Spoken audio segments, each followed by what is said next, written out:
Hey, thanks for joining me today. Today we're going over Volume 1, The Holy North of Black Road. Now this comic is by Image Comics, and I've really enjoyed it. The artwork is great. The story is complex enough. It's simple, but it's got some twists in it. It's nothing crazy. It doesn't have superheroes, though I guess you could kind of say Magnus is superhero-like, where he's super strong, but then again, he's just a big, almost Viking dude, so it kind of makes sense. So let's get into this.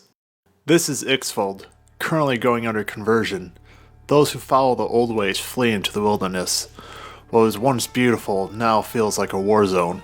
Magnus sits to eat some food, but is approached by a man. After a few words, they come to a conclusion that this man wishes to hire Magnus to bring another man, a cardinal, up north, going up the northern road as he calls it, though Magnus kindly informs him that they call it the Black Road here, and that it is indeed a murder trap if he takes this man.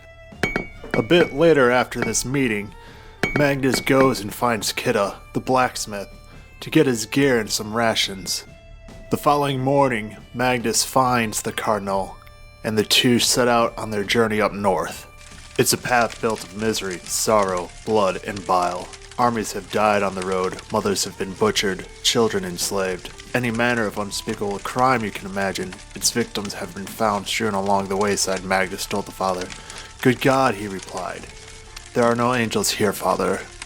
After a bit of traveling, the two are jumped. Though Magnus puts up a valiant fight, even killing and injuring men, it's not enough. My guardian angel, Magnus, please. And though Magnus found him to be a good man, there is nothing he could do, as he was murdered in front of his eyes. Though he had suffered beatings before, he was not sure this would be one he would wake from. We then see a hooded figure walk up from the forest and drag Magnus away. She tends to Magnus and takes care of him as he's knocked out. Who are you? Magnus says. Julia, she replies. So you're Cardinal Farnia's guardian angel. He likes to call me that. I think it's blasphemy. I thought the old man went insane with fear in those last minutes. Maybe he still did, but you're real enough. I'm his daughter. Ah, replied Magnus. I'm sorry. After a bit of talking, Magnus decides he will take Julia north. Magnus and Julia then bury the cardinal, and after Magnus is done testing Julia that she indeed does have some fighting skill in her, the two make their way to a small town. As the two reach this settlement in the bogs, the man that Magnus had injured in this execution of the cardinal earlier is dragged out to him. Remember me, Magnus said. Speak up. Yes, yes, replied the man. You should have killed me, Magnus said. We had orders, and you always follow your orders. Is that what it's like, to be trained puppies? It is God's will. I'm going to ask you some questions, and you should talk to me, you know, because the people holding you captive, they're desperate folk, living atop a bog. I give another 6 hours before they decide to kill you and eat you. After a bit of an interrogation, it is revealed that a man named Oakenfurt himself ordered the murder of the cardinal. Magnus then has a flashback to his first battle, and by the gods, it's glorious. Magnus then hands his sword over to Julia, who whacks away and kills the man that murdered her father. Death can last minutes or hours, until the end, and then its release, a blessing when it's over. Listen up, says Magnus. This man's gear, fetch it, and if any more of these Christian pricks come round. Were we here? Nup, replied the other man. Correct. Pick it up, Julia. It's yours. It's them up north. They're the villains here. Not me, not her, not the Christian church or its nailed God.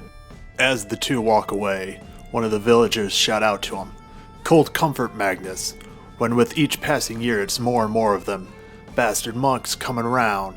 More and more of these ugly churches get built on our lands. Later we find the two breaking into an empty cabin as they need to escape the cold that's surrounding them. Come inside, Magnus says to Julia. They were already dead, frozen solid.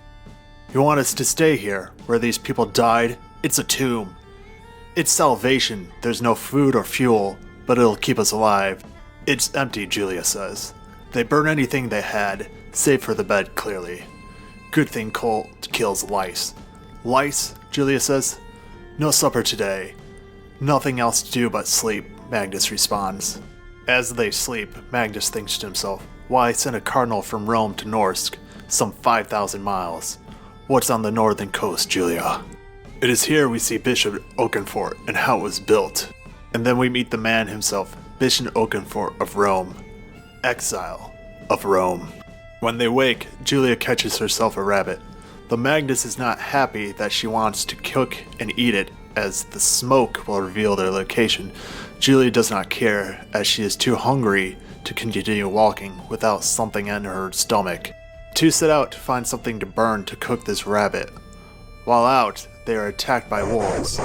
Many of them jump on Magnus, wrestling him down into the snow and attacking him viciously. Julia sprints, running away from one. However, she's able to turn and fight off this attacker.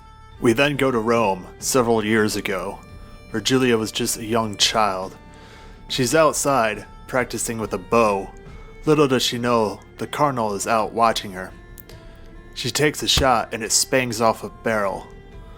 Julia, back to work, calls an old woman from the kitchen. You see, Julia is a servant, a slave, one that was acquired from the Hafire market.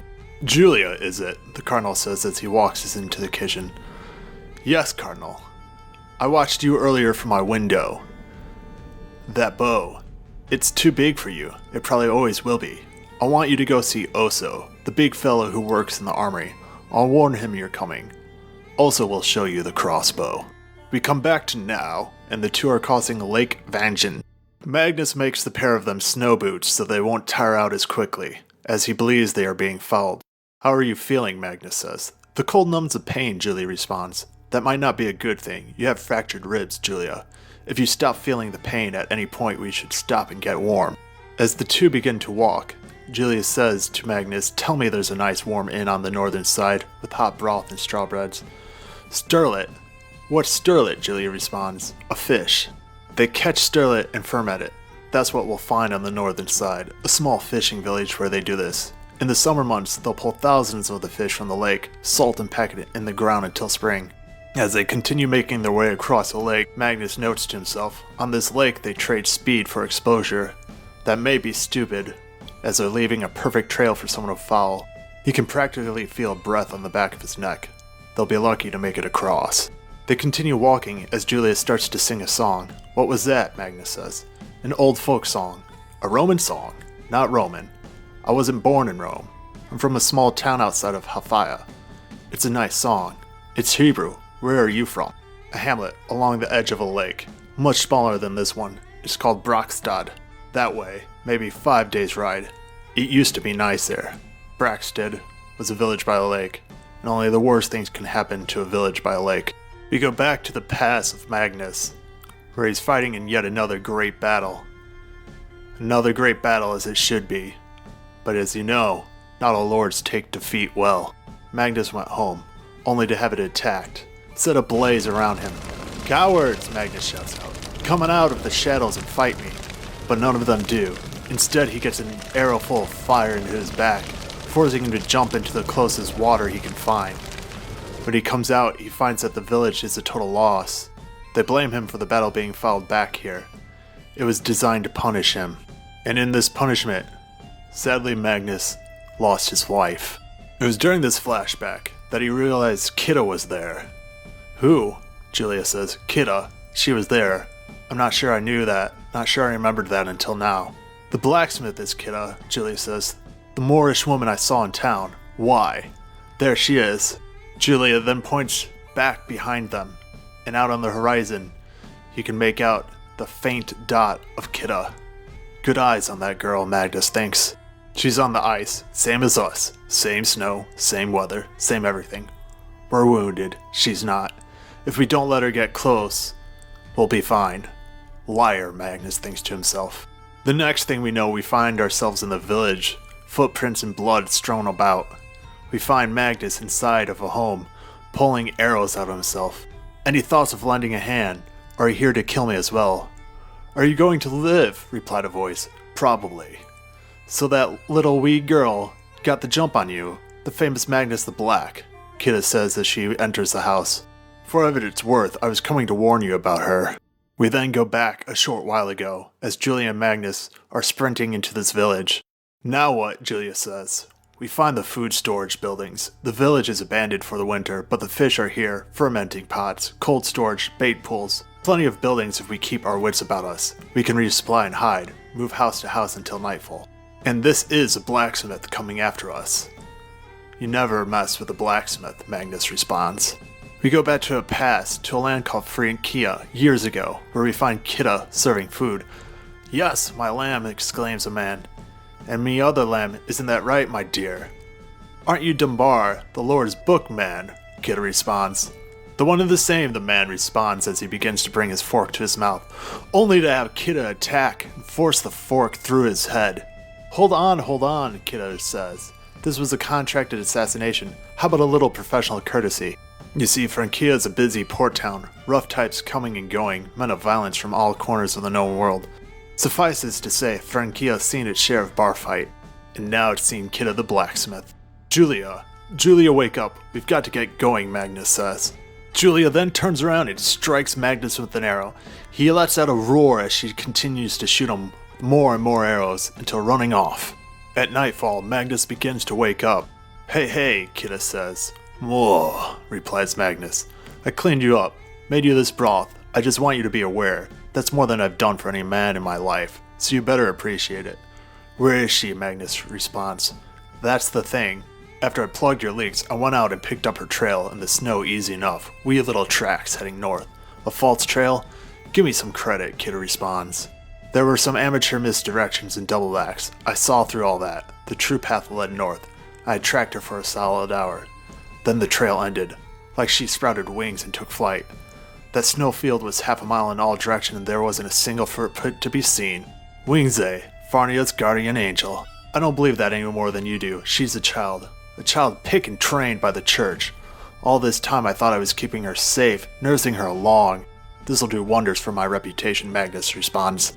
Magnus fills Kida in on the Oakenfort situation as he knows it, while they both wholesale plunder the village. He felt bad. This villager supports 100 people easily, and feed 1,000 more.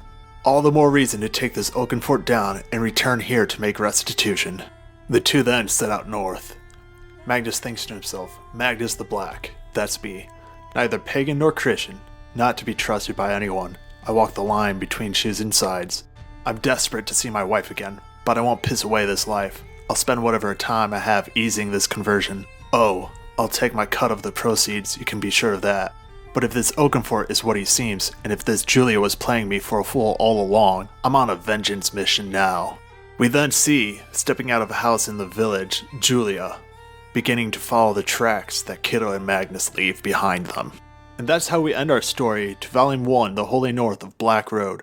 I hope you've enjoyed this, and if you did, please pick this up either at your local comic book store or somewhere online.